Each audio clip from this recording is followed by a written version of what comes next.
When Lucas Torreira was linked to Arsenal in the summer of 2018, news articles described him as the midfield pitbull the Gunners needed, potentially the next Patrick Vieira. High praise for then 22-year-old Torreira. The doubters were quickly silenced after he stepped foot on Russian soil for the 2018 FIFA World Cup and left a mark. One game in particular, Uruguay against Portugal, where Lucas dominated the midfield and got Cristiano looking like this. These performances made up Emery's mind and Arsenal splashed 25.8 million for him. The ceiling was high, but it all went badly wrong. Torreira joined up with the Arsenal squad in July after guiding his country to the World Cup quarter-finals. In Lucas Torreira, we have signed a young player who is a very bright talent in the game, a midfielder with great quality. I have enjoyed watching his performances for Sampdoria in the past 2 seasons, and we all saw him do very well for Uruguay in the World Cup. These were the words of Emery to the media as Arsenal welcomed the Uruguayan. Between the end of August and middle of December, Arsenal enjoyed a 22-game unbeaten run in all competitions. Despite the fact that Aubameyang and Lacazette were clinical during this period, the midfield enforcer stood out. In these 6 games, Torreira picked up man of the match 5 times, including the matches against Liverpool, Man United and Tottenham, scoring his first Arsenal goal in the North London derby, one of the most iconic moments at the Emirates Stadium.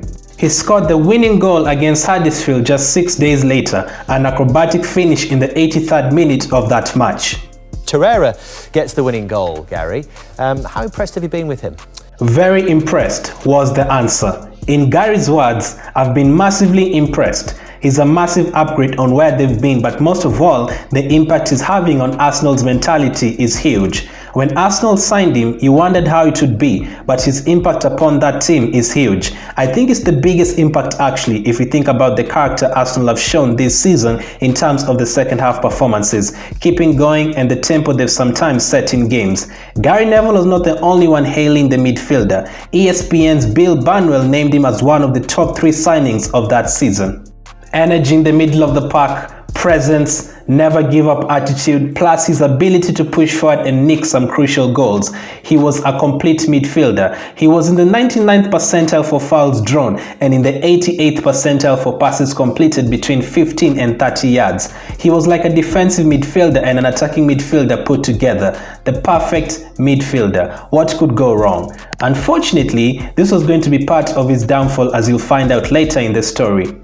In his debut season, Torreira predominantly featured in the midfield pivot alongside Xhaka, either in a 4-2-3-1 with Ozil in front of them, or a 4-4-2 with Aubameyang and Lacazette up front, and a 3-4-2-1 formation when playing with a back 3. His main focus to stop the attacks and get forward when presented a chance. Everything changed the next year. The first problem? New players. Now, the signing of Pepe and the emergence of Saka did not directly affect Torreira, but the one of Dani Ceballos definitely did. The second issue, positional change. This year, we are playing also sometimes with just one, and he can achieve with his quality to get to the box and get closer to score. He is very intelligent about getting space around the box and taking chances. That was Emery explaining Torreira's position. Now, it was true that Torreira was great going forward, as we had seen with the 7 goal contributions the previous campaign, but this decision still bewildered Arsenal fans. It made sense when Ozil was still in the lineup. He wasn't the best at pressing, so have another midfielder helping out in the forward areas.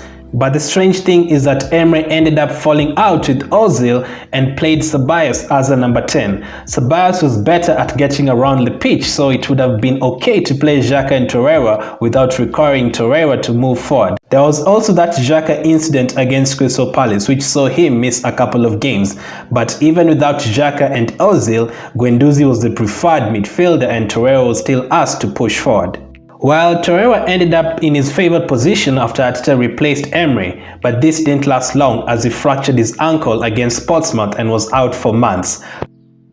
as a blessing in disguise for Lucas, as it afforded him time to recover. But during this time as well, he got homesick, the third problem that had emerged. Nevertheless, the Premier League returned in June, and luckily he had recovered from his injury. Unfortunately, Arteta switched to a 3-4-3 and preferred a Xhaka and Ceballos pivot, and as much as it wasn't great for Torreira, it was great for Arsenal as they won the FA Cup. Despite all the negative events that season, Torreira would still end up in the 93rd percentile in terms of interceptions. This didn't stop Arsenal from signing Thomas Partey and sending Torreira to Atletico Madrid on loan. That loan spell was mixed. Atletico did win the La Liga, winner's medal for Lucas, but he only started 3 league games in Spain and came off the bench 16 times for a total of 19 appearances from the 38 games. In 2021, Torreira sadly lost his mum through COVID, and this took a big hit on him. In his words, "I'm dying to play in Boca, if not now, in June or later. When my mother passed away, I told my agent that I don't want to play in Europe anymore and I want to go to Boca." And in the words of his father, Lucas is suffering a lot to be alone there in Europe. We are seeing how we can be there with him until the end of the season. If he wants to come to Boca, let him come. That would have been the best time for Torreira to move on, but Arsenal weren't going to let him go on a free, especially with 2 years remaining on his contract. No teams made any concrete offers, and he was loaned out to Fiorentina for the year. Recently, he did return to the Arsenal setup, but has since moved on to Galatasaray. So, what went wrong? So we can't pinpoint one particular issue. There was that positional change under Emery where he had to play further forward and not his favorite position. However, he did play well sometimes, but that definitely affected him. Number 2, I guess the managerial change, switching from Emery to Arteta. Even if he had started adapting to the new role under Emery, Arteta coming in had to change that all round again. So that was the second problem. Third, the injury. The injury he suffered, the fractured ankle that January of 2020 definitely affected him as well. COVID was a major issue for everyone, and one of the people who it affected the most was Lucas Torreira. Being away from his family, being away from his friends, lockdown, that was definitely hard for him in a foreign country.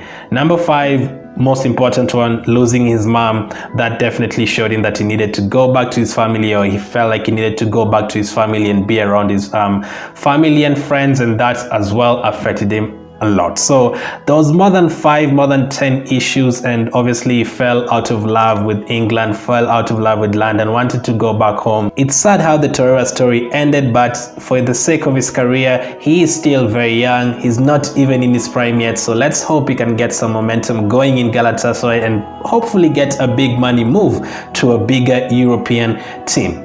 Let me know how you feel about this story. Let me know, do you actually blame Emery most? Do you blame Arteta for Torreira's downfall? What do you blame the most? But that is Lucas Torreira at Arsenal. Thank you for watching, and I'll catch up with you guys on the next one.